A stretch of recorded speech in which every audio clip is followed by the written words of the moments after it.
વિજ્ઞાનમાં આપણે 12મા પાઠમાં ઘર્ષણ વિશે આપણે આજે ભણીશું। તો સૌપ્રથમ આપણે પહેલા એ જોઈ લઈએ કે ઘર્ષણ એટલે શું થશે। તો ઘર્ષણ એટલે કાર કે ટ્રકના ડ્રાઈવરને આપણે ઉદાહરણ દ્વારા ભણીએ તમને વધારે ખ્યાલ આવશે। કાર કે ટ્રકના ડ્રાઈવરને વાહનને ધીમું પાડતા જોયા હશે। આપણે કોઈ પણ ટ્રાફિકની જગ્યા હોય તો ત્યાં શું કરશે, કાર કે ટ્રકના ડ્રાઈવર શું કરશે, વાહનને ધીમું પાડશે। તે કોના કારણે તે વાહનને ધીમું પાડી શકે છે? ઘર્ષણના કારણે શું કરે છે, તે વાહનને ધીમું પાડતા હોય છે। પછી સાયકલને બ્રેક લગાડીને આપણે શું કરીએ, ધીમી પાડતા હોઈએ। પછી કોઈ પણ વસ્તુ જ્યારે કોઈ સપાટી પર ગતિ કરતી હોય, કોઈ આપણે દડાને આપણે કોઈ સપાટી પર આપણે ફેંક્યો તો શું કરશે, જમીન ઉપર જ્યારે તે દડો ગબડતો હોય ત્યારે તે શું થશે, બાહ્ય બળ લગાડ્યા પર આપણે તેને રોકશું નહીં તો પણ તે શું થશે, થોડી વાર પછી તે સ્થિર થઈ જાય છે। કોના કારણે? ઘર્ષણના કારણે। પછી કેળાની છાલ પર આપણો પગ જ્યારે પડે ત્યારે આપણે શું કરીએ, લપસી જઈએ છીએ। કોના કારણે? ઘર્ષણના કારણે। તો આ બધી જે બાબતો આપણા રોજબરોજની જીવનમાં આપણને જોવા મળતી હોય છે, આ બધી ક્રિયાઓ કોના દ્વારા થશે? ઘર્ષણના કારણે। ઘર્ષણના લાભો પણ હોય છે અને ગેરલાભો પણ હોય છે, તે આપણે અહીંયા જોઈશું। તો ઘર્ષણ એટલે તમને ખબર પડી, કાર કે ટ્રકનો જે ડ્રાઈવર હોય શું કરશે, ટ્રાફિક આવે ત્યારે શું કરશે, તે વાહનને ધીમું પાડતો હોય। પછી આપણે સાયકલ ચલાવતા હોય તો આપણે તેને ઊભી રાખીએ તો આપણે શું કરીશું, બ્રેક લગાડીશું તો તે સાયકલ ઊભી રહી જાય છે। તો કોના કારણે એવું થશે? ઘર્ષણના કારણે એવું થશે। પછી કોઈ પણ વસ્તુ હોય જ્યારે કોઈ સપાટી પર ગતિ કરતી હોય તો આપણે તેને રોકવી હશે તો આપણે તેના ઉપર બાહ્ય બળ નહીં લગાડીએ, આપણે તેને રોકીશું નહીં તો પણ તે શું થશે, થોડા સમય પછી તે જાતે તે ઊભી રહી જતી હોય છે। કોના કારણે? ઘર્ષણના કારણે। પછી કેળાની છાલ પર આપણે પગ પડે આપણે શું કરીએ, લપસી જઈએ તો એ પણ કોના કારણે થતું હોય છે? ઘર્ષણના કારણે થતું હોય છે। પછી આપણે અહીંયા જોઈએ ઘર્ષણ બળ। ઘર્ષણ બળ એટલે શું થશે, જો તમને ઉદાહરણ આપ્યું છે, જો તમે ડાબી બાજુએ બળ લગાડો, આપણે શું કરવાનું, કોઈ વસ્તુ પર ડાબી બાજુ આપણે બળ લગાડવાનું ત્યારે ઘર્ષણ બળ, આપણે કોઈ પણ વસ્તુ લઈએ તો આપણે તેના પર આપણે શું કરીએ, ડાબી બાજુ આપણે બળ લગાડીએ ત્યારે ઘર્ષણ બળ જમણી બાજુએ લાગે છે। આપણે કોઈ પણ વસ્તુ પર આપણે શું કરીશું, ડાબી બાજુએ બળ લગાડીએ, આપણે ધક્કો મારીએ તો ઘર્ષણ બળ હશે તે ક્યાં લાગશે, જમણી બાજુએ લાગે છે।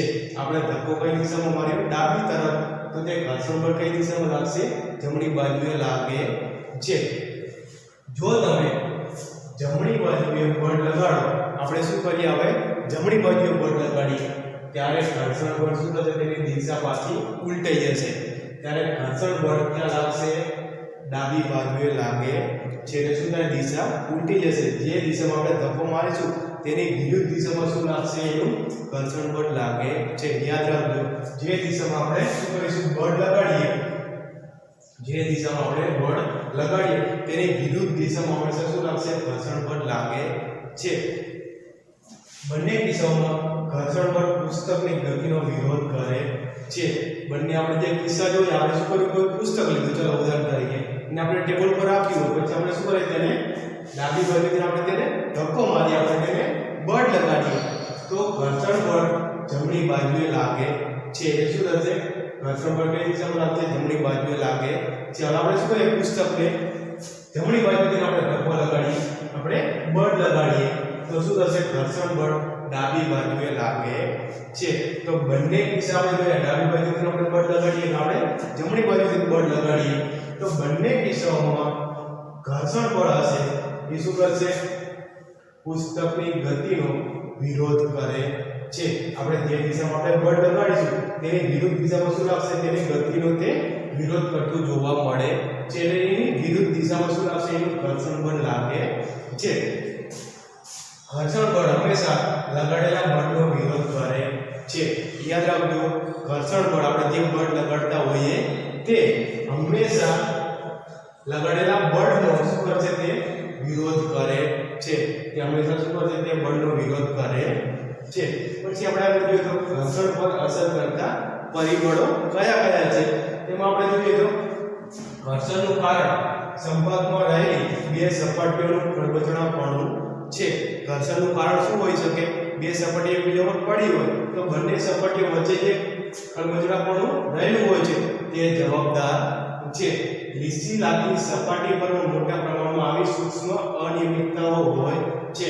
આપણે કોઈ પણ કાચ લઈએ તો તેના પર આપણે ખરબચડી તેની સપાટી લાગતી નથી, પણ જો આપણે સૂક્ષ્મદર્શક યંત્ર આવે તેના દ્વારા આપણે જો કાચની સપાટીને જોશું તો તેના ઉપર પણ શું આવેલી છે?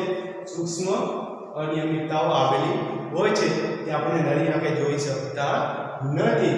કોઈ પણ આપણે લીચો પદાર્થ લઈએ તો પણ તેના પર શું આવેલી હોય છે? સૂક્ષ્મ અનિયમિતતાઓ આવેલી હોય છે.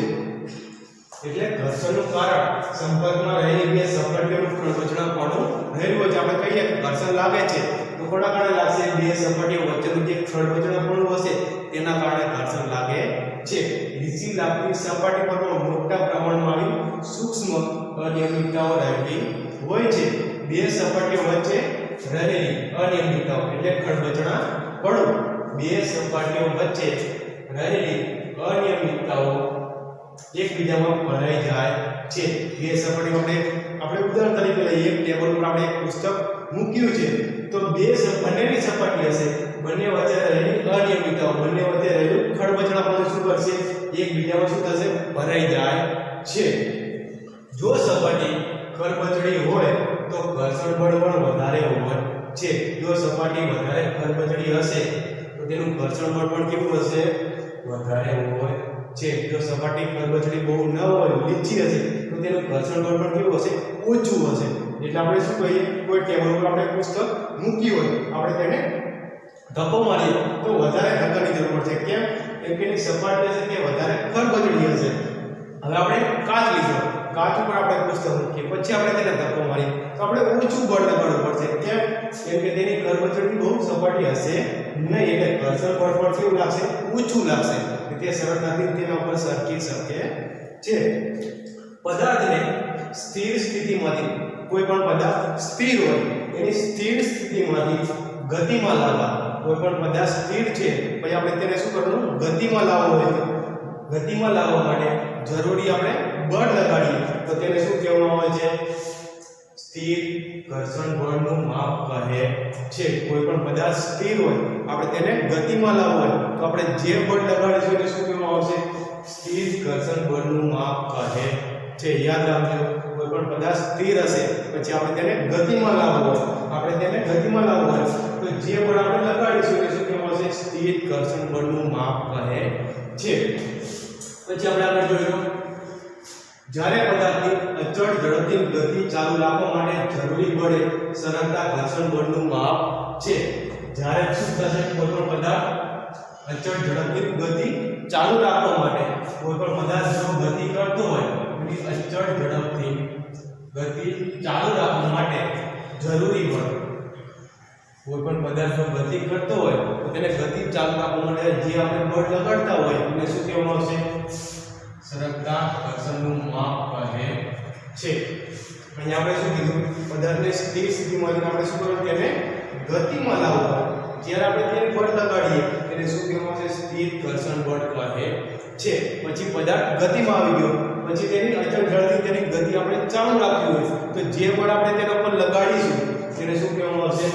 સરળતું ઘર્ષણ બળનું માપ કહે છે. આપણે ઉદાહરણ દ્વારા અહીંયા આપણે જોઈએ તો તમને વધારે ખ્યાલ આવશે. જ્યારે બોક્સ પર બળ લગાડીએ, જ્યારે કોઈ આપણે બોક્સ લઈએ તેના પર આપણે શું કરવાનું? બળ લગાડીએ ત્યારે સ્થિર ઘર્ષણ બળ લાગે છે. બોક્સ એ સ્થિર પડેલું છે પછી આપણે તેને શું કરવાનું? ધક્કો મારવાનો. આપણે તેના પર આપણે બળ લગાડીશું. જ્યારે બોક્સ પર સ્થિર હશે તેના પર આપણે શું કરીશું? બળ લગાડીએ એટલે આપણે સ્થિર ઘર્ષણ બળ. કોઈ પણ પદાર્થ સ્થિર હશે તેને આપણે શું કરવાનું? ગતિમાં લાવવાનું છે. બોક્સને આપણે શું કરશું? ગતિમાં લાવીશું તો જે જરૂરી બળ એ સ્થિર ઘર્ષણ બળનું માપ છે. તો જ્યારે બોક્સ પર બળ લગાડીએ છીએ ત્યારે સ્થિર ઘર્ષણ બળ લાગે છે. કેમ કે શું? એ બોક્સ સ્થિર પડેલું છે, આપણે તેને ગતિમાં લાવવું છે એટલે સ્થિર ઘર્ષણ બળ લાગે છે. સ્થિર ઘર્ષણ બળ શું થશે?